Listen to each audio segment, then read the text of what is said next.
મારું નામ હિબા છે. મારી વાર્તા બીજી કોઈ સ્ત્રી જેવી હોઈ શકે, પણ એમાં કંઈ એવું છે જે તમને ચોંકાવી દેશે. હું આ બધું એટલા માટે કહી રહી છું જેથી કોઈ બીજી સ્ત્રી મારા જેવી ભૂલ ન કરે. મારા લગ્નને 1 વર્ષ થયું હતું જ્યારે ભગવાને મને દીકરો આપ્યો. મેં તેનું નામ નાસિર રાખ્યું. તે દિવસની ખુશી વર્ણન કરવા માટે મારી પાસે કોઈ શબ્દો નથી. અને જ્યારે મેં તેને પહેલીવાર મારા ખોરામાં લીધો ત્યારે એવું લાગ્યું કે જાણે બધી ખુશી મારા હાથમાં આવી ગઈ હોય. હું રાત દિવસ તેનું નાનું તોફાન, તેના નાના સ્મિતને જોતી રહેતી. નાસિરના જન્મ્યા પછી મારું જીવન બદલાઈ ગયું. દરેક પ્રાર્થનામાં તેની ખુશી માટે હું પ્રાર્થના કરતી. મેં દરેક શ્વાસમાં તેનું નામ લીધું. પણ ભાગ્ય મારી સાથે રમત રમવા લાગ્યું. મારા પતિ અચાનક બીજી વાર લગ્ન કર્યા. તે બદલાઈ ગયા.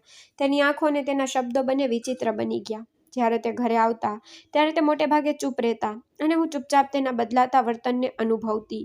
એક દિવસ તેણે સ્પષ્ટ કહ્યું, ઈવા, મેં બીજી વાર લગ્ન કર્યા છે. જો તું ઈચ્છે તો મને છૂટાછેડા આપી શકે. સાંભળીને મારું હૃદય લગભગ તૂટી ગયું. તે સમયે મેં દલીલ કરી નહીં, મેં કંઈ પ્રશ્ન પૂછ્યો નહીં. કદાચ મને ખબર હતી કે જે વ્યક્તિના હૃદયમાંથી પ્રેમ નીકળી જાય તેની સાથે રહેવાનો કોઈ ફાયદો નથી. મેં છૂટાછેડા લઈ લીધા. હવે મારી સામે સૌથી મોટો પ્રશ્ન નાસિર હતો. મેં મારા મનમાં નક્કી કર્યું કે તે મારી સૌથી મોટી જવાબદારી અને મારો સૌથી મોટો પ્રેમ પણ છે. મેં મારા માતાના ઘરેથી મળેલો હિસ્સો વેચી અને કેટલીક દુકાનો ખરીદી. તે દુકાનોનું ભાડું મારા ખર્ચનો આધાર બન્યું. આમ મેં ફક્ત મારું ઘર જ નહીં ચલાવ્યું, પણ નાસિરને એક માં જે આપી શકે તે બધું આપવાનો પ્રયાસ પણ કર્યો. હું આર્થિક રીતે સ્વતંત્ર હતી, પણ મારા હૃદયનો એકમાત્ર આધાર નાસિર હતો. મેં તેને ક્યારેય એવું અનુભવવા દીધું નહીં કે તેના પિતા આપણી સાથે નથી. હું તેની માં, પિતા અને મિત્ર પણ હતી. ઘણીવાર જ્યારે હું ભાડું વસૂલીને સાંજે ઘરે આવતી ત્યારે નાસિર દોડતો આવતો અને મને ગળે લગાવતો. તે કહેતો, મમ્મી, તમે આવ્યા છો? જો મેં શાળામાં શું બનાવ્યું. તે તેની નોટબુક ખોલીને મને બતાવતો અને હું તેના દરેક શબ્દ મારા હૃદયમાં રાખતી. એક દિવસ પડોશની એક સ્ત્રીએ મને પૂછ્યું, હિબા, શું તને એકલા રહેવાનું મુશ્કેલ નથી લાગતું? મેં હસીને કહ્યું, જ્યારે નાસિર મારી સાથે હોય ત્યારે મને કોઈ કમી કેવી રીતે હોઈ શકે? નાસિરનું બાળપણ મારી નજર સામે ખુલી ગયું. સાયકલ ચલાવવાનો તેનો પહેલો પ્રયાસ, તેનું પહેલું સ્કૂલ ભાષણ, સારા માર્ક્સ મેળવ્યા પહેલી વાર.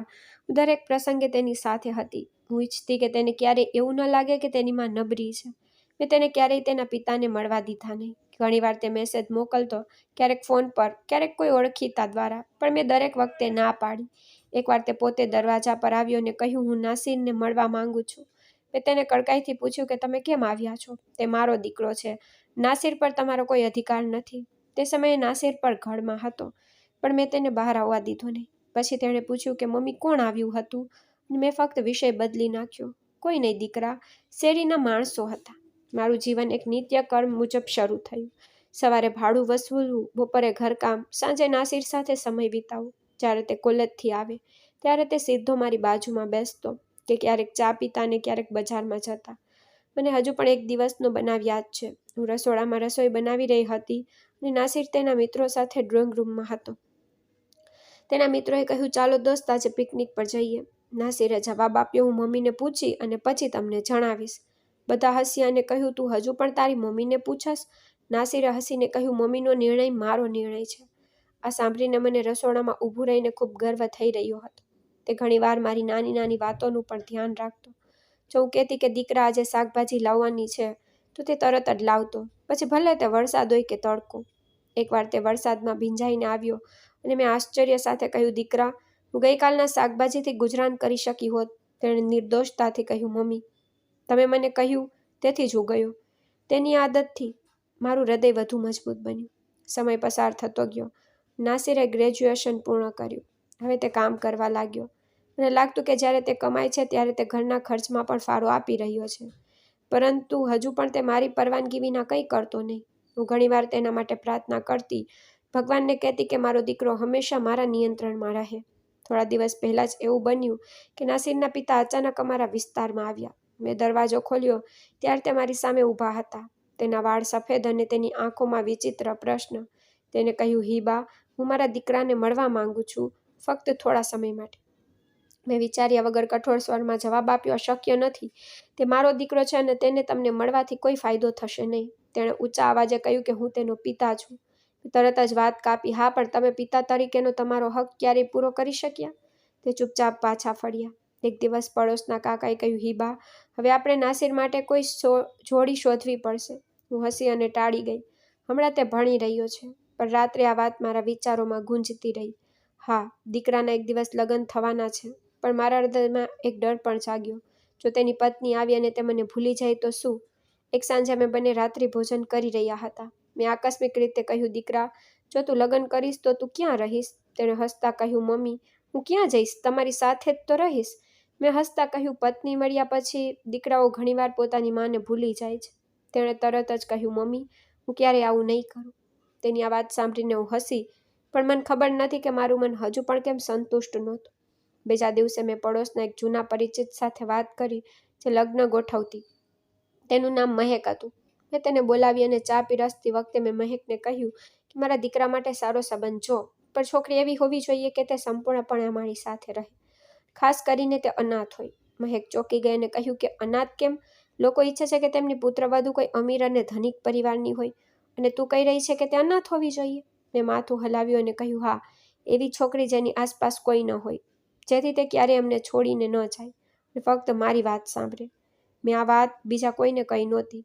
સ્વાભાવિક રીતે જ બધા વિચારશે કે હું કોઈ સારું કામ કરવા માંગુ છું, પરંતુ વાસ્તવિકતા એ હતી કે હું મારા દીકરાને કોઈની સાથે શેર કરવા માંગતી નહોતી.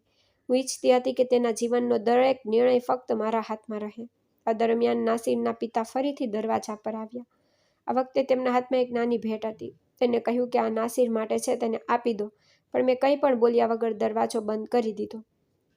મને લાગ્યું કે તે ધીમે ધીમે નાસિરના દિલમાં જગ્યા બનાવવાનો પ્રયાસ કરી રહ્યા છે, અને હું ક્યારેય આવું થવા નહીં દઉં.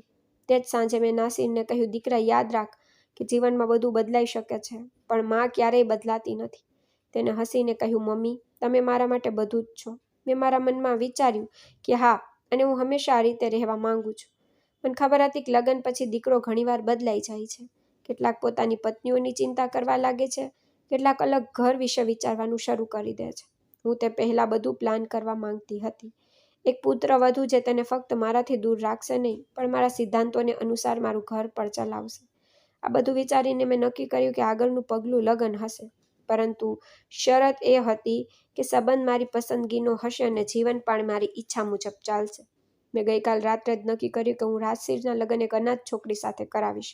આ ભાવનાત્મક નિર્ણય નહોતો, પણ સંપૂર્ણ વિચાર કર્યા પછી લેવામાં આવ્યો હતો. સવાર પડતાં જ મેં મહેકને ફરીથી ફોન કર્યો. મેં કહ્યું, મહેક, મને ઉતાવળ નથી, પણ હું શરત નહીં બદલીશ. છોકરી અનાથ હોવી જોઈએ. મહેકે માથું હલાવ્યું અને કહ્યું, ઠીક છે, હું જોઈશ, પણ શરત થોડી મુશ્કેલ છે. આવી છોકરી દરેક ઘરમાં નથી મળતી. મેં હસતા કહ્યું, મને ઉતાવળ નથી, ફક્ત શરત બદલવી જોઈએ નહીં. થોડા દિવસો વીતી ગયા. મહેકનો કોઈ ફોન આવ્યો નહીં. પછી એક બપોરે તે અચાનક આવી. તેના હાથમાં એક કાગળ હતો. તેને કહ્યું, હિબા, મને તમારી શરત અનુસાર એક છોકરી મળી છે. યુવાન છે, સારી દેખાય છે, અને સારી સમજ શક્તિ પણ ધરાવે છે. મેં પણ રસ સાથે કહ્યું, મને વિગતવાર કહો. મહેકે કહ્યું, છોકરીનું નામ અર્શી છે. તેના માતા પિતા બાળપણમાં મૃત્યુ પામ્યા. તેનો ઉછેર તેની કાકી દ્વારા કરવામાં આવ્યો. તેની કાકી ઈચ્છે છે કે તે દહેજમાં કંઈ ન આપે. તેથી તે તેના લગ્ન એક વૃદ્ધ માણસ સાથે કરાવીને તેનાથી છુટકારો મેળવવા માંગતી હતી. પરંતુ જ્યારે મેં તેને તારા પ્રસ્તાવ વિશે કહ્યું, ત્યારે તે તરત જ સંમત થઈ ગઈ. મેં સંતોષ સાથે માથું હલાવ્યું. મને દહેજની કોઈ પરવા નથી. છોકરી ફક્ત શિષ્ટ અને આજ્ઞાકારી હોવી જોઈએ. મહેકે મને કહ્યું કે અર્શીએ 10મા ધોરણ સુધી અભ્યાસ કર્યો છે. તે સમજદાર અને સ્માર્ટ પણ છે. મેં કહ્યું કે ચાલો કાલે જઈએ અને જોઈએ. મહેકે હસતા હસતા કહ્યું, મને ખબર હતી કે તું જલ્દી જ હા પાડીશ. બીજા દિવસે મહેક અને હું અર્શીના ઘરે પહોંચ્યા. તે એક જૂનું ઘર હતું. ડ્રોઈંગ રૂમમાં કેટલાક ફૂલ હતા. જ્યારે અમે અંદર ગયા, ત્યારે એક મધ્યમ વયની મહિલાએ અમારું સ્વાગત કર્યું. તે તેની કાકી હતી. તેણીએ કહ્યું કે બહેન, અમારી અર્શી એક સરળ છોકરી છે, શિક્ષિત છે પણ અને ગરીબ છીએ. મેં કહ્યું કે હું ધન શોધતી નથી, મને ફક્ત એક આદરણીય વહુ જોઈએ છે. એટલામાં જ અર્શી રૂમમાંથી બહાર આવી. તેને જોતાં જ મારું હૃદય બોલ્યું, આ તે છોકરી છે. તેનો ગોરો રંગ, તેની મોટી આંખો અને માસૂમ ચહેરો જોઈને મને આશ્ચર્ય થયું. તેના ચાલવામાં એક આત્મવિશ્વાસ હતો. તેણે આવીને અમારું સ્વાગત કર્યું અને આંખો નીચી કરી. મેં તેની કાકીને થોડા પ્રશ્નો પૂછ્યા કે અર્શી કેટલું કામ જાણે છે. આના પર કાકીએ કહ્યું કે અમારી અર્શી બધું જ કરે છે. તે કોઈને ફરિયાદ કરવાનો મોકો નહીં આપે. મેં પૂછ્યું કે શું તેને ભણવાનો શોખ નથી? કાકીએ કહ્યું કે તેને ભણવાનો શોખ છે, પણ સંજોગોએ તેને રોકી દીધી. આ સાંભળીને મને લાગ્યું કે સારું થયું. જો તે ભણશે તો હું તેનું ધ્યાન રાખીશ. મહેકે પૂછ્યું કે હવે શું નિર્ણય છે? મેં કહ્યું કે નિર્ણય થઈ ગયો છે. અર્શીના મારા નાસિર સાથે સાદાઈથી લગ્ન થશે. કોઈ ઠાટમાટ અને દેખાડો નહીં. ઘરે આવીને મેં નાસિરને કહ્યું કે દીકરા, મેં તારા માટે ખૂબ જ સારી છોકરી જોઈ છે. તે એક સૌમ્ય સ્ત્રી છે અને તારી મા માટે બધું જ કરશે. નાસિરે ફક્ત એટલું જ કહ્યું કે મમ્મી, તમને જે યોગ્ય લાગે તે કરો, મને એ જ મંજૂર છે. આ સાંભળીને મારો ઈરાદો વધુ મક્કમ થઈ ગયો.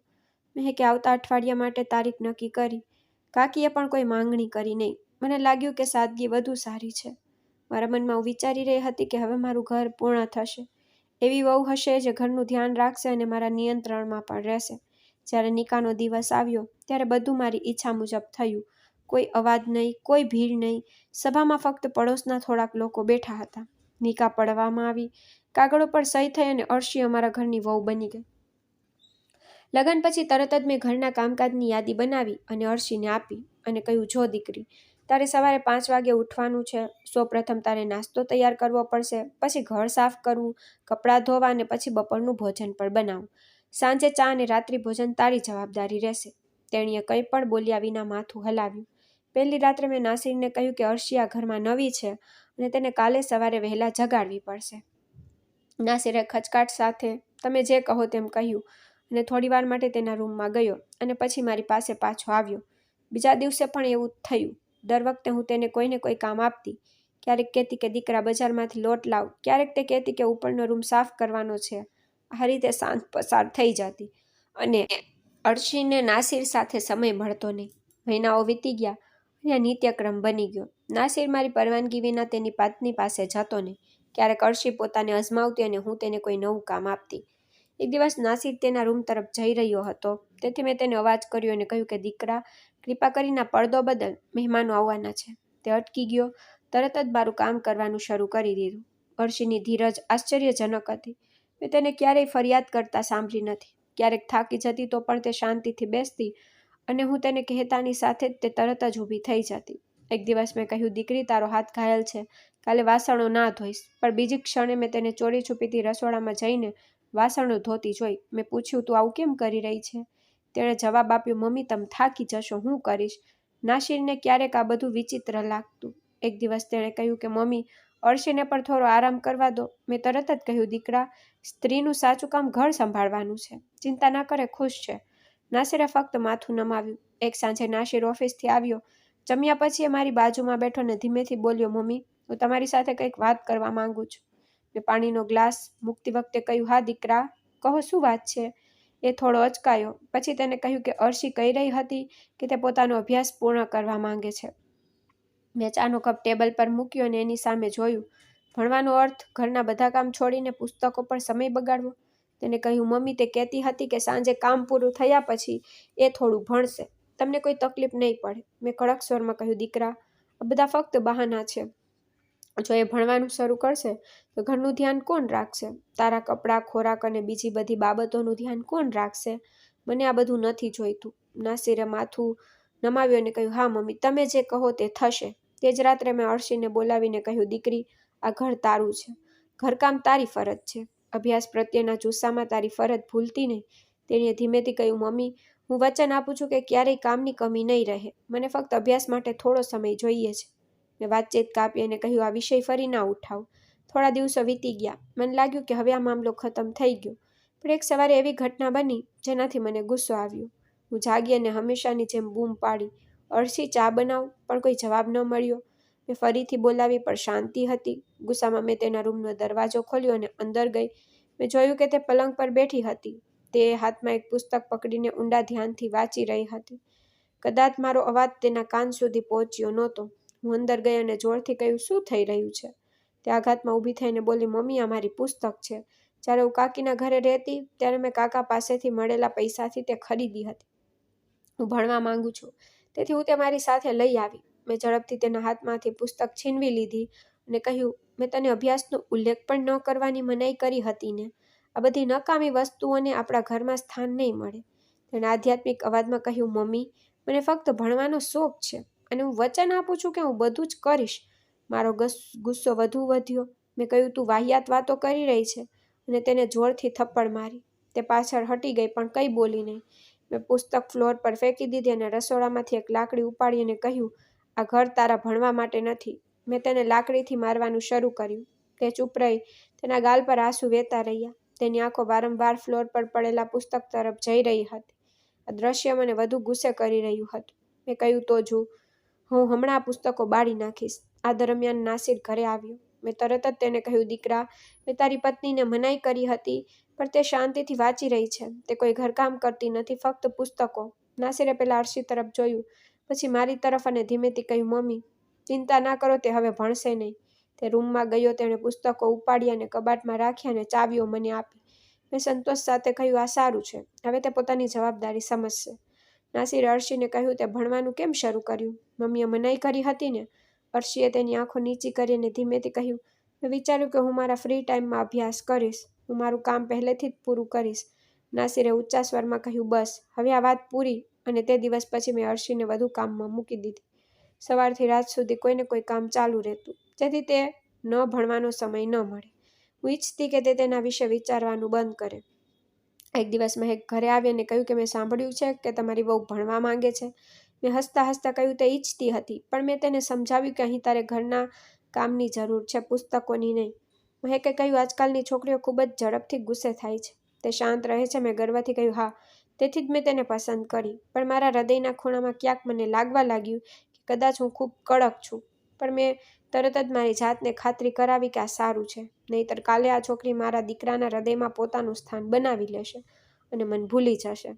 થોડા દિવસો પછી મેં અર્શીની આંખોમાં એક શાંતિ અને ઉદાસી જોઈ. તે નીચે આવી, પણ તેણે ક્યારેય પોતાનું કામ ઓછું કર્યું નહીં. હું સમજી ગઈ હતી કે હવે અભ્યાસનો તબક્કો સમાપ્ત થઈ તેના હૃદયમાંથી ગાયબ થઈ ગયો છે. પણ બીજા જ દિવસે સવારે એક એવી ઘટના બની જેણે બધું બદલી નાખ્યું. હું હંમેશની જેમ વહેલી ઉઠી અને પરોઢીએ અર્શીને ચા બનાવવા માટે બોલાવી, પણ કોઈ જવાબ ન મળ્યો. મેં ફરીથી અવાજ કર્યો, પણ ત્યાં હજુ પણ શાંતિ હતી. પછી હું પોતે રસોડા તરફ ગઈ, પણ ત્યાં કોઈ નહોતું.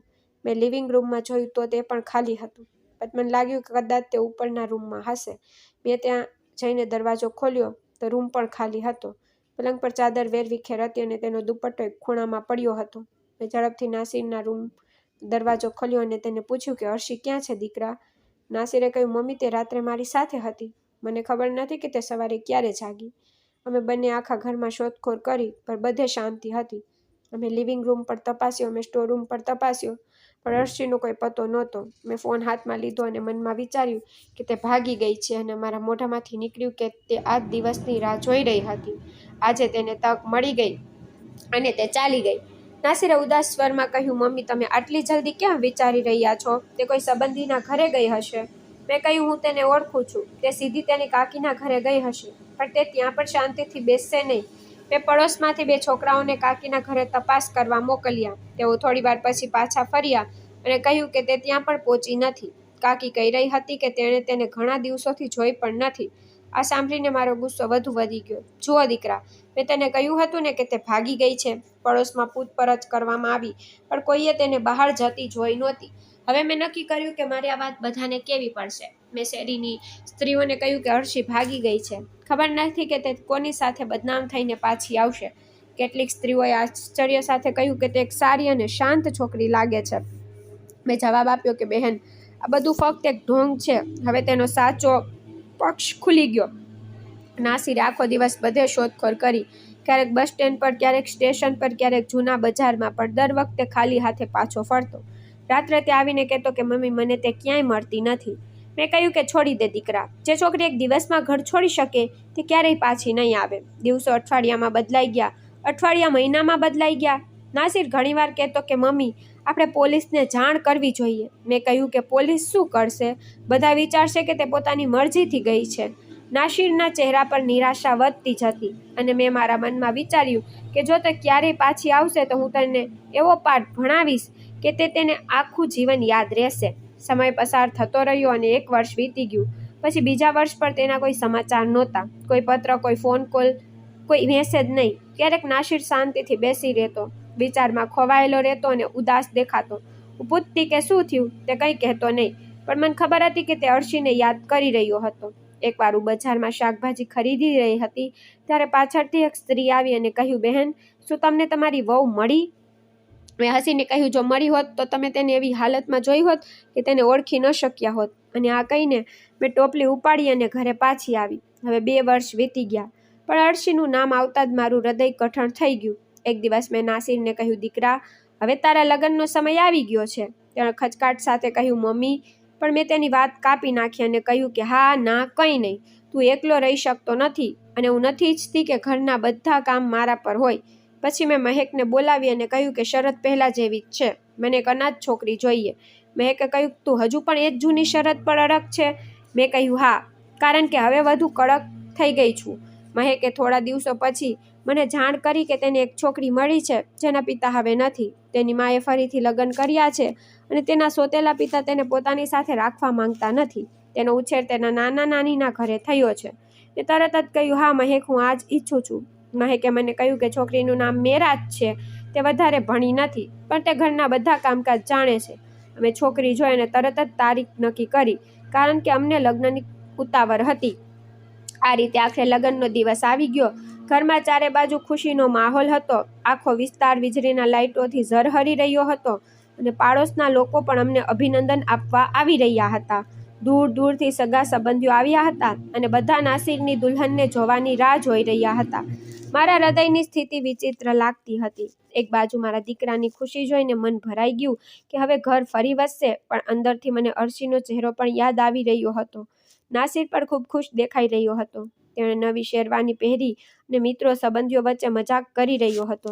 બીજી બાજુ દુલ્હન મેરાજ લાલ પોશાકમાં ખૂબ જ સુંદર દેખાતી હતી, જાણે આખું ઘર તેના સ્મિતથી ઝળહળી ઉઠ્યું હોય. બારાત દરવાજા પર પહોંચી ત્યારે ઢોલનો અવાજ ગુંજી ઉઠ્યો. બાળકો દોડી રહ્યા હતા અને રમી રહ્યા હતા. મીઠાઈઓ વેચાઈ રહી હતી અને બધા પ્રસંગનો આનંદ માણી રહ્યા હતા.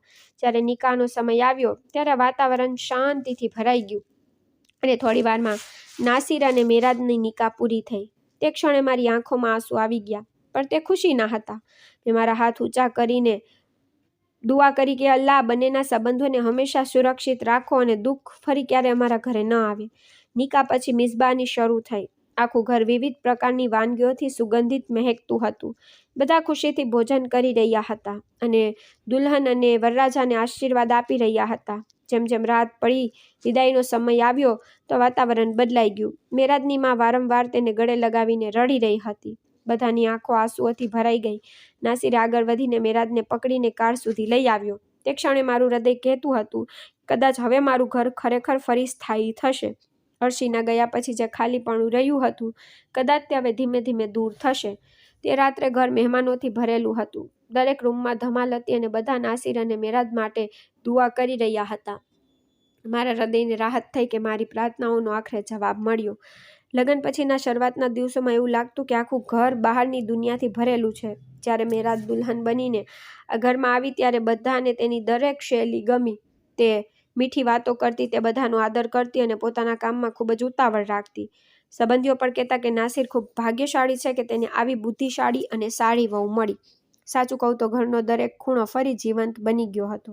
સવારે આંગણું મેરાજના હાસ્યથી ગુંજી ઉઠતું અને સાંજે જ્યારે આંખો પરિવાર સાથે બેસીને જમતો ત્યારે એવું લાગતું કે કોઈ અધૂરો ટુકડો ફરી જોડાઈ ગયો છે. નાસિર પણ તેના નવા જીવનમાં ખૂબ ખુશ દેખાવા લાગ્યો. તે હંમેશા મેરાજની સંભાળ રાખતો, તેને ફરવા લઈ જતો અને નાની નાની ખુશીઓનું ધ્યાન રાખતો. ઘરના લોકો પણ કહેતા કે નાસિર પહેલાં કરતાં વધુ બદલાઈ ગયો છે. તેના ચહેરા પર જે ચમક પાછી આવી હતી તે જોઈને મારા હૃદયને પણ શાંતિ મળતી. મને લાગતું કે કદાચ હવે આ ઘરનું નસીબ ખરેખર બદલાઈ રહ્યું છે. લગ્નના શરૂઆતના દિવસોમાં મહેમાનો હંમેશા આવતા હતા. કેટલાક મીઠાઈઓ લઈને, કેટલાક દુઆઓ લઈને. આંગણું હંમેશા અવાજોથી ભરેલું રહેતું અને ઘર એવું લાગતું કે જાણે એક નવી શરૂઆત થઈ હોય. મેરાજ પણ બધાનો આદર કરતી, તે કામમાં મદદ કરતી અને દરેક પ્રસંગે ખુશી ફેલાવતી. મને એવું લાગતું કે મારા જીવનનો થાક ઓછો થઈ રહ્યો છે અને તે ખાલીપણું ભરાઈ રહ્યું છે જે આટલા વર્ષોથી અંદરથી ખાઈ રહ્યું હતું. લગ્નને થોડા જ દિવસો થયા છે, પરંતુ દરરોજ ઘરમાં નવા પ્રકાશનો અહેસાસ થતો હતો. મેરાજ દરેક કામ હસતા હસતા કરતી. ક્યારેક તે રસોડામાં જતી અને સાસુ માટે ચા બનાવતી તો ક્યારેક તે મહેમાનોને ખૂબ પ્રેમથી પોતાની સાથે બેસાડતી. બધાની આંખોમાં એક નિર્દોષતા હતી, જેના કારણે મને લાગતું કે કદાચ આ વખતે વહુ ખરેખર ઘરને ખુશીઓથી ભરી દેશે. પાડોશની સ્ત્રીઓ પણ કહેતી કે તારી વહુ ખૂબ સારી અને સમજદાર છે, તે દરેક સાથે પ્રેમથી વર્તે છે. આ સાંભળીને મારું હૃદય વધુ ખુશ થઈ જતું.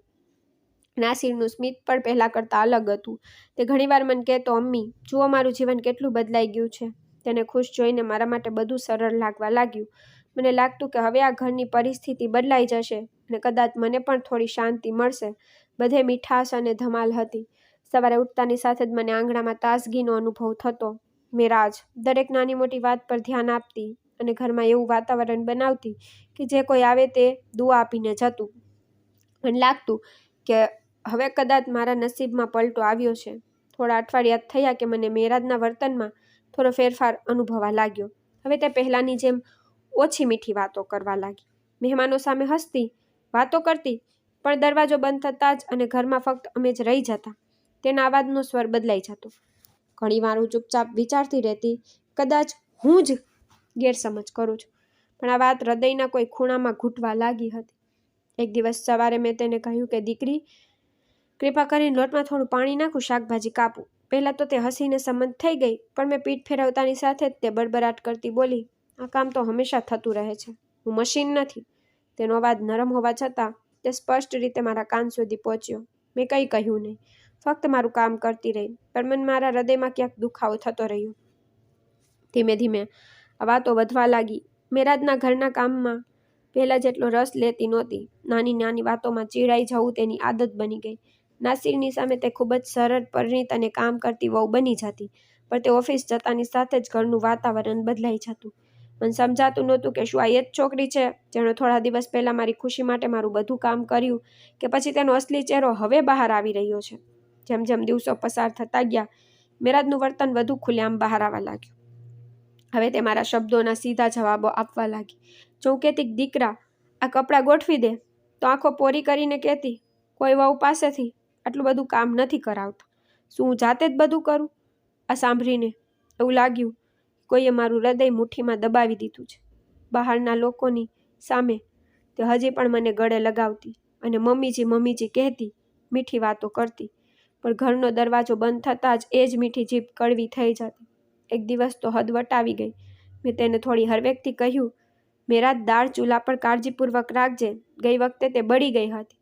આના પર તે ગુસ્સામાં કહી, જો તમને આટલી બધી ચિંતા હોય તો જાતે જ રાંધો ને, મને શીખવવાની કોઈ જરૂર નથી. તે ક્ષણે મને રડવાનું મન થયું, પણ હું મારા હોઠ કરડીને ચૂપ રહી. મને લાગ્યું કે કદાચ નવા લગ્ન હશે, તેને શાંત થવામાં સમય લાગશે, પણ મારા હૃદયના ઊંડાણમાં ક્યાંક મને લાગવા લાગ્યું કે મેરાજ તે નથી જેવી દેખાય છે. સૌથી દુઃખદ વાત એ હતી કે જ્યારે નાસિર ઘરે આવતો, મેરાજ તેની સામે સંપૂર્ણપણે બદલાઈ જતી. તે હસતા મારા માટે ચા લાવતી અને પૂછતી કે શું અમ્મી, તમારા પગ તો નથી દુખતા? બેસો, હું બધું કરું. અને હું ત્યાં બેસીને વિચારતી કે આ છોકરીના બે ચહેરા છે, એક જે મારો દીકરો જુએ છે અને બીજો જે ફક્ત મને જ દેખાય છે. મેરાજનો રંગ હવે સ્પષ્ટ દેખાઈ રહ્યો હતો. શરૂઆતમાં મને લાગતું કે તે નવી વહુ છે અને તેને ઘરની ઓછી સમજ છે. ધીમે ધીમે બધું શીખી જશે, પરંતુ ધીમે ધીમે તેના ટોણા, તેનું વર્તન, તેની ઉદાસીનતા દિવસો પૂરા થતાં અંધકારની જેમ સામે આવવા લાગી. તે નાની નાની વાતોમાં મને દુઃખદાયક શબ્દો કહેવા લાગી. ક્યારેક તે કહેતી, મમ્મી તમે લોકોએ મારી સાથે નોકરાણી જેવો વ્યવહાર કરો છો, તમે મને હંમેશા કામ કરાવતા રહો છો. ક્યારેક તે મને ટોણો મારતી, જો તમારે ઘર સંભાળવાનું હતું તો બીજી વહુને કેમ લાવ્યા, તમે જાતે જ કરી શક્યા હોત. હવે તેનો દરેક શબ્દ મારા હૃદયને એવી રીતે વીંધી નાખતો જાણે કોઈએ બળપ જેવી તલવાર તીક્ષ્ણ કરી હોય. બહારના લોકોની સામે તે મીઠી વાતો કરતી, હસતા હસતા કહેતી કે મારી મમ્મીજી મારી સાથે કોઈ પણ દીકરી કરતાં વધુ વર્તન કરે છે. ને હું પણ હસતી, પણ મારું હૃદય અંદરથી રાગ થઈ જતું. મને સૌથી વધારે દુઃખ ત્યારે થતું જ્યારે તે મારી સામે જાણી જોઈને મારું અપમાન કરતી. જેમ કે દિવસ મેં કહ્યું, દીકરી નાસિર માટે નાસ્તો બરાબર બનાવ. પછી તેણે મારી સામે જોઈને કહ્યું, તમને ફક્ત તમારા દીકરાની જ ચિંતા છે. ભલે ને વહુ થાકને કારણે પડી જાય, પણ તમને કોઈ ફરક પડતો નથી. મેં કહ્યું, દીકરી હું પણ આખા ઘરનું ધ્યાન રાખું છું, ફક્ત તું જ નહીં. પણ તેણે મને અટકાવી. હા, તમને તો સમજાવવાની આદત છે, જેમ હું બાળક હોય. સાસુનું એકમાત્ર કામ હોય છે. તે ક્ષણે એવું લાગ્યું કે કોઈએ મારા ચહેરા પર થપ્પડ મારી દીધી હોય, પણ હું ચૂપ રહી. ધીમે ધીમે તે ઘરનું વાતાવરણ પોતાના હાથમાં લેવા લાગી. રાત્રિ ભોજનમાં શું રાંધશે, કયા સમયે કયું કામ થશે, કોણ કોને મળવા આવશે અને કોને નહીં, તે બધું નક્કી કરવા લાગી. જો હું તેને થોડો અભિપ્રાય આપું તો તે કહેતી કે હવે આ ઘર મારું છે, શું કરવું અને શું ન કરવું તે મને ના કહો. સૌથી મોટું દુઃખ ત્યારે થયું જ્યારે તે નાસિરની સામે મારા વિશે ફરિયાદ કરવા લાગી. તે કહેતી કે મમ્મીને હું ક્યારેય ગમતી નથી, તે હંમેશા ખામીઓ શોધતી રહે છે. અને બિચારો નાસિર, જેની સામે હું ચૂપ રહેતી, તે સમજી શકતો નહોતો કે વાસ્તવિકતા શું છે. દરરોજ તેના ટોણા મારા આત્માને વીંધતા. ક્યારેક તે કહેતી કે તમે ફક્ત રાજ કરવા માંગો છો, મારા સુખ દુઃખની શું ખબર.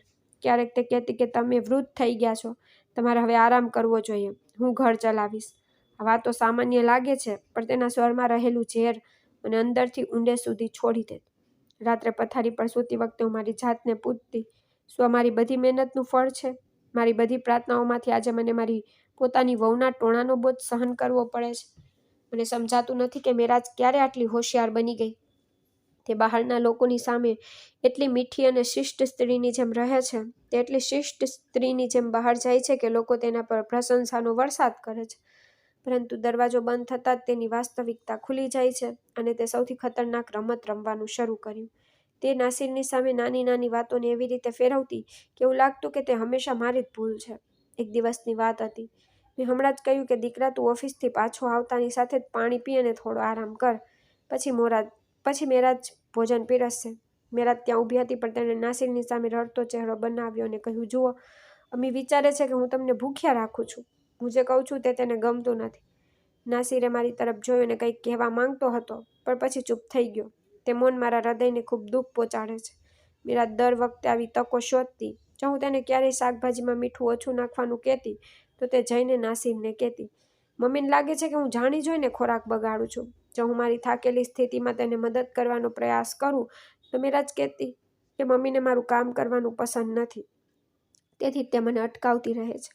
તેના ચહેરા પરની માસુમિયત અને તેની બોલવાની રીત એવી હતી કે નાસિર માટે સત્ય અને અસત્ય વચ્ચેનો ભેદ પારખવો મુશ્કેલ હતું. ધીમે ધીમે મને સમજાયું કે નાસિરની આંખોમાં મારા પરનો અતૂટ વિશ્વાસ રહ્યો નથી. પહેલાં તે દરેક વાતમાં મારી સલાહ લેતો, તે મારા મંતવ્યોનો આદર કરતો, પણ હવે તે ઘણીવાર મને અવગણતો. જ્યારે પણ હું તેને કંઈક કહેતી, ત્યારે તે કહેતો, છોડી દો મમ્મી, હંમેશા વચ્ચે અટકાવવું સારું નથી. તેના શબ્દો મારા હૃદય પર છરીની જેમ વાગતા. આઘાતમાં પણ હું તેને મેરાજની વાસ્તવિકતા કહી શકતી નહોતી, કારણ કે મને ડર હતો કે તે સમજી શકશે નહીં. અને સાચું કહું તો મને મારા દીકરાને ગુમાવવાનો ડર લાગવા લાગ્યો. મેરાજની ચાલાકીનો સૌથી મોટો પ્રભાવ એ થયો કે ઘરમાં ધીમે ધીમે એક વિચિત્ર અંતર વધવા લાગ્યું. નાસિરની સામે તે હંમેશા પ્રેમ અને સ્નેહ બતાવતી, પરંતુ મારી હાજરીમાં તેના સ્વરમાં ટોણા ટપકતા રહેતા. ઘણીવાર મને લાગતું કે જો હું બોલું તો આખું સત્ય બહાર આવી જશે. પછી મને લાગતું કે જો મારો દીકરો મારી વાત સાંભળવાને બદલે મારા પર શંકા કરવા લાગશે, તો આ ડર મને દરેક વખતે ચૂપ રાખતું. મેરાજનો અસલી ચહેરો હવે મારી સામે જ નહીં, પણ નાસિરની સામે પણ ધીમે ધીમે બહાર આવી રહ્યો હતો.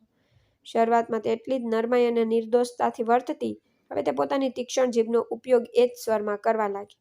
જ્યારે નાસિર ઓફિસથી થાકીને ઘરે આવતો, ત્યારે તે થોડા દિવસો સુધી તેની સાથે મીઠી મીઠી વાતો કરતી, પણ હવે જો નાસિર ક્યારેય મોડા આવવાનું કારણ પૂછતો, તો તે બદલામાં કહેતી, શું મારે તમારા માટે ઘડિયાળ લઈને બેસવું જોઈએ?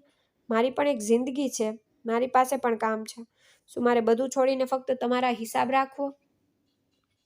નાસિર શરૂઆતમાં ચૂપ રહેતો, પણ હું તેના ચહેરા પર નિરાશા સ્પષ્ટ જોઈ શકતી હતી.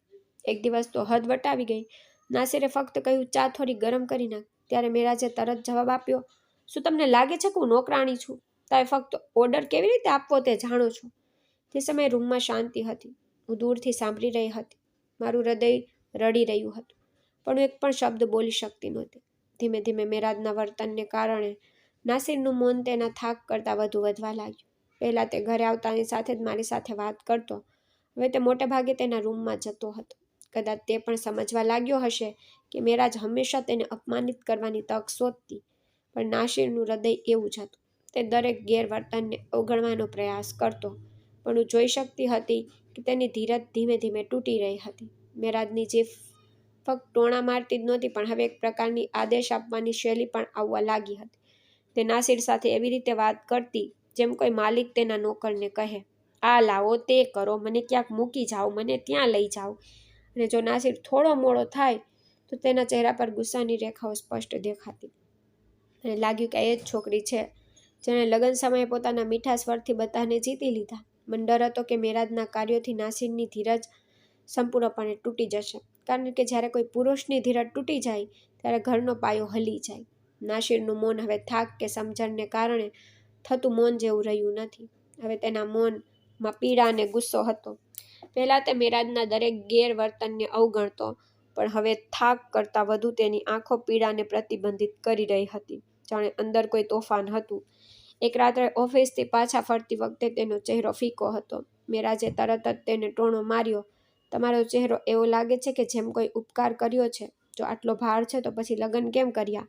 આ વખતે નાસિર ચૂપ ન રહ્યો. તેની આંખો લાલ થઈ ગઈ ને તેણે ધીમેથી પણ ભારે અવાજમાં કહ્યું, મેં લગ્ન કર્યા કારણ કે મને લાગ્યું કે તું મારું જીવન સરળ બનાવશે.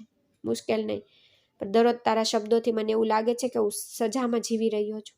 આ પહેલી વાર હતું જ્યારે નાસિરે મેરાજ સામે આ રીતે અવાજ ઉઠાવ્યો. હું બાજુના રૂમમાં હતી. મારું હૃદય હચમચી ગયું. મેરાજ થોડી ક્ષણો માટે ચૂપ રહી. પછી તેણે હસતા હસતા કહ્યું, ઓહ, તો હવે તમે પણ મારી સાથે લડવાનું શીખી ગયા. સારું થયું. આ તો તમારો સાચો રંગ છે ને? તમે બહાર સજ્જનની જેમ ફરો અને ઘરે દેખાવ કરો. તેના સ્વરમાં એવી ઝેરી શીતળતા હતી કે મારી આત્મા પણ ધ્રુજી ગઈ. તે દિવસ પછી નાસિરનું મૌન હવે પહેલાં જેવું રહ્યું નહીં. હવે જ્યારે પણ મેરાજ કંઈક કહેતી ત્યારે તે ક્યારેક થોડોક જવાબ આપતો અને ક્યારેક સીધો તેના ટોણા પર સવાલ ઉઠાવતો. તેની આંખોમાં હવે પહેલા દિવસે જેવી નરમાઈ નહોતી. મેરાજ માટે આ એક નવી રમત બની ગઈ. જાણે તે દરરોજ નાસિરને વધુ ઉશ્કેરવા માંગતી હોય. પણ હું સમજી ગઈ કે નાસિર હવે સહન નહીં કરે. તેનો બળવો ધીમે ધીમે વધી રહ્યો હતો. જાણે બંધ દરવાજા પાછળ એક મોટું તોફાન ચાલી રહ્યું હોય. શરૂઆતમાં મને લાગ્યું કે મેરાજ મારા માટે શ્રેષ્ઠ પસંદગી છે, પણ ધીમે ધીમે તેનો અસલી ચહેરો મારી સામે આવવા લાગ્યો. નાની નાની વાતમાં તે નાસિરને ઠપકો આપતી, તેનું માન ઓછું કરતી. મારી સામે પણ તે તેની સાથે એવી રીતે વાત કરતી જાણે તે તેનો પતિ નહીં પણ કોઈ ગુનેગાર હોય. તે સમયે મારી નજર સામે અર્શીનો ચહેરો ચમકવા લાગતો. અર્શી ક્યારેય નાસિર સાથે ઊંચા અવાજે વાત કરતી નહીં. તે હંમેશા તેનું આદત કરતી, ભલે તેને ગમે તેટલું દુઃખ સહન કરવું પડ્યું હોય. મને યાદ છે કે મેં કેટલીક વાર અર્શી પર આરોપ લગાવ્યા હતા. તેને ખોટી સાબિત કરી. તે ચૂપચાપ બધું સાંભળતી, તો પણ મારા માટે ભોજન બનાવતી, કે ઘર સંભાળતી. અને આજે મેરાજ દરરોજ ઘરમાં એક નવું તોફાન ઊભું કરે છે. પછી હૃદયમાં એક અવાજ ઉઠે છે કે હિબા, તે કેટલો મોટો ગુનો કર્યો. તે અર્શીને કેમ ન સમજી? તે તેની કિંમત કેમ ન કરી? દરરોજ રાત્રે જ્યારે બધા સૂઈ જાય છે ત્યારે હું રૂમમાં બેસી અને વિચારું છું કે કાશ હું સમય પાછો લઈ શકું. કાશ હું અર્શીને કહી શકું તે આ ઘરનું પ્રકાશ હતી, તે આ ઘરનું સાચું સુખ હતી. પણ હવે બધું હાથમાં નીકળી ગયું. આજે મને સમજાયું કે સાચી વહુ એ હતી જેણે અમને પૂરા દિલથી સ્વીકાર્યા, પણ અમે તેને નકારી કાઢી. હવે જ્યારે હું મેરાજના અત્યાચારો જોઉં છું ત્યારે મને દુઃખ થાય છે અને અર્શીનું મૂલ્ય સમજાય છે. હવે પરિસ્થિતિ એવી બની ગઈ છે કે ઘરમાં દરેક દિવસ કોઈ નવા તોફાનમાં પસાર થાય છે. મેરાજનો ગુસ્સો હદ વટાવી ગયો હતો. તે નાસિરની નાની નાની વાત પર એવી રીતે ચીસો પાડતી જાણે તેની પાસે કોઈ ગુલામ હોય. એક દિવસ તેણે બધી હઠ વટાવી દીધી. નાસિર ખૂબ જ પરાજિત અવસ્થામાં ઓફિસમાંથી પાછો ફર્યો હતો. તે હમણાં જ કપડાં બદલીને પાણી પીવા બેઠો હતો ત્યારે મેરાજે તેની સામે થાળી ફેંકી અને કહ્યું, તમને શરમ નથી આવતી કે એક સ્ત્રી આખો દિવસ કામ કરે અને તમે રાજાની જેમ આવીને બેસો? નાસિરની આંખોમાં રહેલી લાચારી તમારી આત્માને વીંધી ગઈ. તે ક્ષણે મને અર્શી યાદ આવી. તે પોતે ગમે તેટલી થાકેલી હોય, પોતાના હાથે નાસિરના જૂતા પણ સાફ કરતી. હું વિચારતી રહી, શું આ તે વહુ હતી જેને મેં પસંદ કરી, જેના માટે મેં અર્શી જેવી દયાળુ છોકરીને નકારી? હવે મેરાજના શબ્દો ફક્ત નાસિર સુધી મર્યાદિત નહોતા. તે મને હંમેશા ઊંચા અવાજે જવાબ આપવા લાગી. એક દિવસ મેં તેને કહ્યું કે શાકભાજીમાં મીઠું ઓછું છે. તેણે તરત જ કહ્યું, તો પછી જાતે રાંધો, હું નોકરાણી તો નથી. તે સમયે અર્શીનો નરમ અવાજ મારા કાનમાં ગૂંજતો હતો. જે હંમેશા પૂછતી, મમ્મી શું મીઠું ઓછું નથી ને? અને હું તેને દોષ આપતી કે તે જાણી જોઈને ખોરાકમાં મીઠું ઓછું રાખે છે. આજે મારું હૃદય કહે છે કે હિબા, ત્યાં કેવી આંધળી માંગણી કરી. તારી સાચી સંપત્તિ કોણ છે તે તું કેમ ઓળખી શકી નહીં? રાત્રે જ્યારે બધા સૂઈ જાય છે ત્યારે મને શાંતિ મળતી નથી. મારી આંખોમાંથી ઊંઘ ભાગી જાય છે. મને આશ્ચર્ય થાય છે કે શું અર્શી ક્યારેય મને માફ કરી શકશે? શું તે દિવસો પાછા આવી શકે છે જ્યારે તે મારા પગ પાસે બેસીને હસીને કહેતી કે મમ્મી, તમારા આશીર્વાદ વિના ખોરાક પણ સ્વાદિષ્ટ નથી લાગતો? મારો ગુનાનો બોજ એટલો ભારે થઈ ગયો કે હવે દરેક ક્ષણે મને અર્શી અને તેની પ્રશંસાનો અભાવ અનુભવાય છે. મારી જાતને શ્રાપ આપું છું. મારી જાત પર ગુસ્સો કરું છું કે મેં મારા પોતાના હાથે આ ઘરમાંથી તે કિંમતી હીરો કેમ ફેંકી દીધો. પહેલી વાર નાસિરે મારી સામે પોતાના હૃદયની દિવાલો તોડી નાખી. મોડી રાત્રે જ્યારે હું આંગણામાં એકલી બેઠી હતી ત્યારે તે શાંતિથી આવીને મારી બાજુમાં બેઠો. તેની આંખો નીચે થાક અને પીડાની રેખાઓ સ્પષ્ટ દેખાતી હતી. મેં પૂછ્યું, દીકરા શું થયું? તને કેમ ઊંઘ નથી આવતી? પછી તેણે ઊંડા શ્વાસ લીધો અને ધીમેથી કહ્યું, મમ્મી, હવે હું ક્યાં સુધી આ સહન કરું? તે રોજિંદુ નાટક બની ગયું છે. ઓફિસ એક થકવી નાખનારો દિવસ છે. તેના ઉપર ઘરે આવ્યા પછી મને શાંતિ મળતી નથી. મને અર્શી યાદ આવે છે મમ્મી. જ્યારે તે ઘરે હતી ત્યારે શાંતિ હતી. મારા ચહેરા પર હંમેશા સ્મિત રહેતું. તેણીએ ક્યારેય ફરિયાદ નહોતી કરી, ન તો મારા માટે કે ન તો તમારા માટે. હવે મને સમજાયું કે ખુશી શું હોય છે. તે કેવી સ્ત્રી છે જે ઘરને સ્વર્ગમાં ફેરવે છે. પણ તેનો અવાજ બંધ થઈ ગયો, આંખો ભીની થઈ ગઈ. પણ હું તમને નારાજ કરવા માંગતો નહોતો મમ્મી, એટલે જ હું ચૂપ રહ્યો. પણ હવે હું ઘૂંટણ અનુભવી રહ્યો છું. તેના શબ્દો સાંભળીને જાણે મારું હૃદય દુઃખી થયું હોય તેવું લાગ્યું. હું પથ્થરની બની ગઈ. તેની આંખોમાં દુખાવો જેમ મારી છાતીમાં ઘૂસી ગયો. હું વિચારી રહી હતી કે આ એ જ દિવસ છે જેનો ડર અર્શીને પહેલા હતો.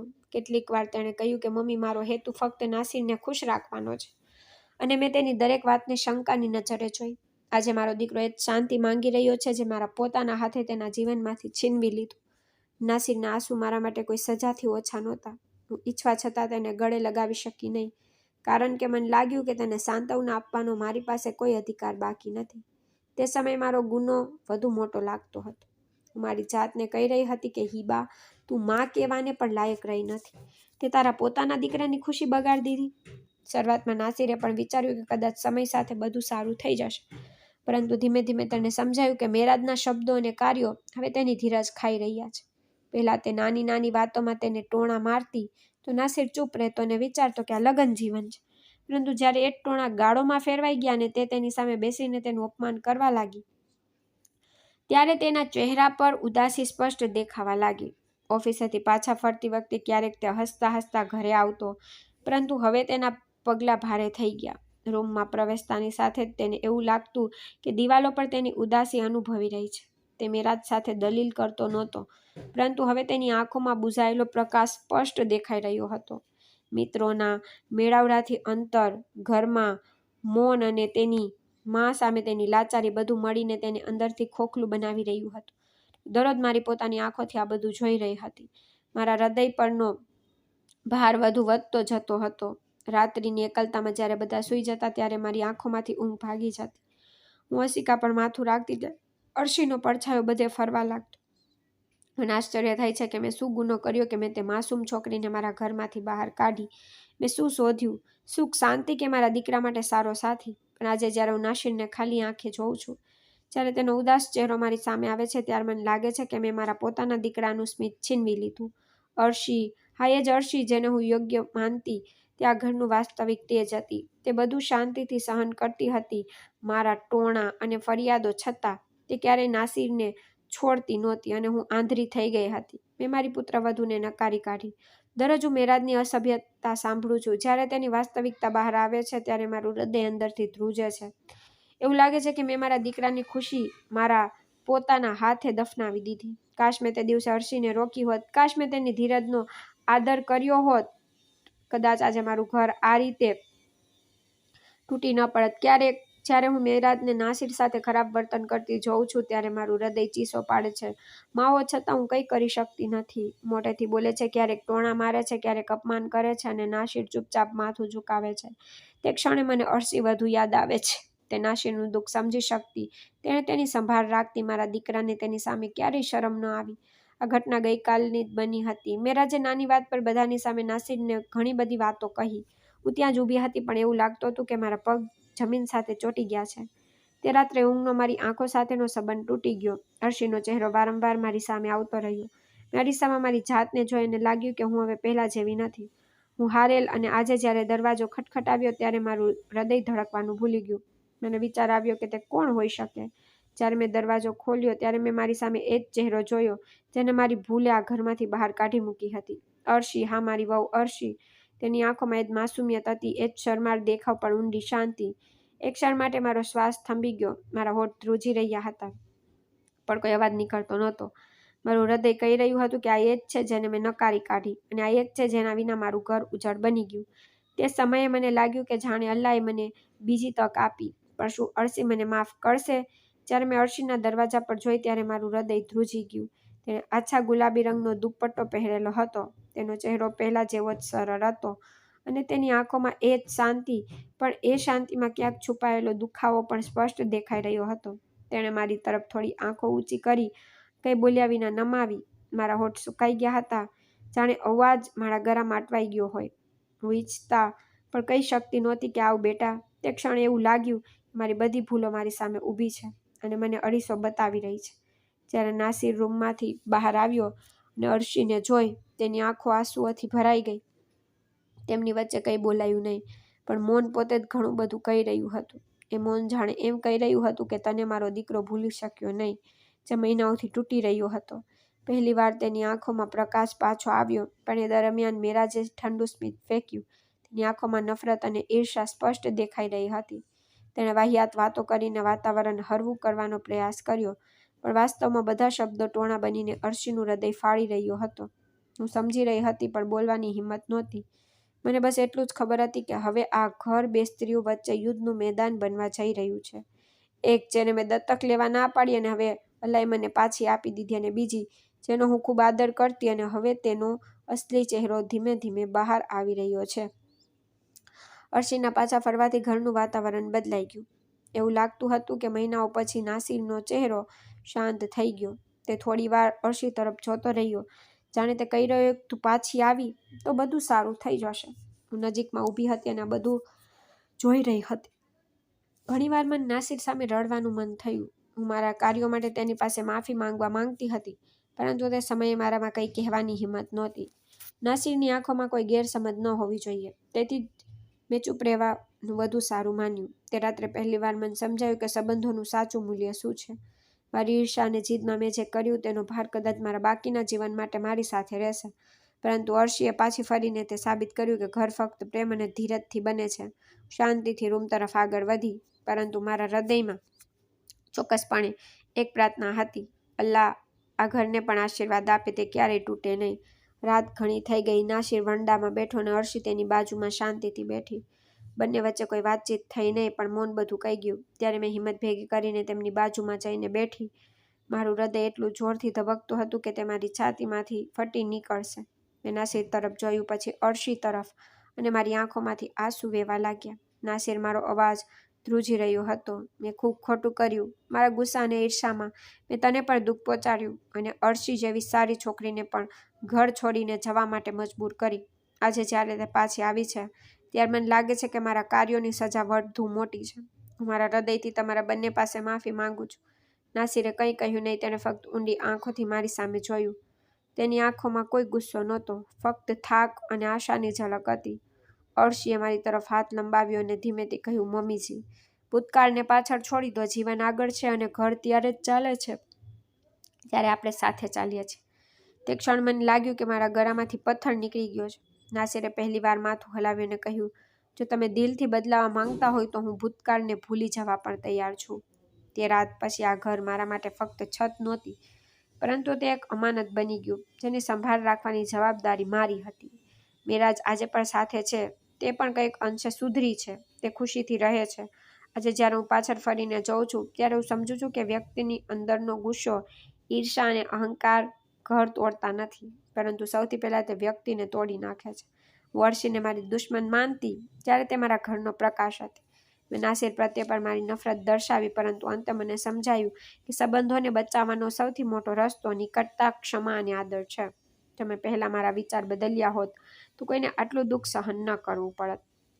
પરંતુ હવે મેં નક્કી કર્યું છે કે હું ક્યારેય મારી જીભ અને નફરતને સંબંધો પર પ્રભુત્વ નહીં આપવા દઉં. મેં શીખ્યું કે જો સ્ત્રી ઈચ્છે તો તે ઘરને સ્વર્ગ બનાવી શકે, અને જો તે ગ્રાહક કરે તો જ ઘરને આશ્રય બનાવી શકે. હવે મારો પ્રયાસ રહેશે કે હું મારા ઘરને દરેક પરિસ્થિતિમાં શાંતિપૂર્ણ રાખું. આજે હું મારા અનુભવ પરથી સ્ત્રીઓને એક વાત સમજાવવા માંગુ છું. ઘણીવાર આપણે સ્ત્રીઓ આપણા પોતાના ઘરની બીજી સ્ત્રીને દુશ્મન માનીએ છીએ. ક્યારેક સાસુ વહુની ઈર્ષા કરવા લાગે છે, તો ક્યારેક વહુને સાસુ કાંટો માનવા લાગે છે. પરંતુ સત્ય એ છે કે જો કોઈ સ્ત્રી બીજી સ્ત્રીની મદદગાર બને તો ઘર તૂટશે નહીં, પણ મજબૂત બનશે. મેં અર્શીને ત્રાસ આપ્યો નથી, પરંતુ મેં તેને કોઈ સ્નેહ પણ આપ્યો નથી. મેં તેના મૌન, તેના આંસુઓને અવગણ્યા છે. અમારી સૌથી મોટી ભૂલ હતી. સ્ત્રીઓએ સમજવું જોઈએ કે ઘર ફક્ત પુરુષોની કમારી પણ નહીં, પરંતુ સ્ત્રીઓ વચ્ચેના પ્રેમ અને વિશ્વાસ પર ચાલે છે. જો આપણે એકબીજાનો હાથ પકડી રાખીએ તો બહારની દુનિયા ગમે તેટલી મુશ્કેલ હોય, ઘરની અંદર હંમેશા શાંતિ રહેશે. પરંતુ જો આપણે એકબીજાની ઈર્ષા કરતા રહીશું તો તે શાંતિ ક્યારેય પ્રાપ્ત થશે નહીં. તો મારી બહેનો, મારી દીકરીઓ, મારી પ્રાર્થના એ છે કે તમે બધા આ વાર્તામાંથી શીખો કે નફરત સામે કોઈ જીતી શકતું નથી. જ્યારે કોઈ સ્ત્રી બીજી સ્ત્રીને નીચું લાવવાનું વિચારવાનું બંધ કરી દે અને તેને ઊંચું કરવાનું શરૂ કરે, ત્યારે ઘર ખરા અર્થમાં સ્વર્ગ બને છે. સ્ત્રીનું સાચું રતન તેની ધીરજ અને હિંમત છે, અને જ્યારે તે પોતાના જેવી સ્ત્રીનો સહારો બને ત્યારે દુનિયાની કોઈ શક્તિ તેને નમાવી શકતી નથી. મિત્રો આશા કરું છું તમને અમારી વાર્તા ગમી હશે. જો તમને વાર્તા ગમી હોય તો વિડીયોને લાઇક કરો. જો તમે ચેનલ પર નવા છો તો ચેનલને સબસ્ક્રાઈબ કરો. ધન્યવાદ.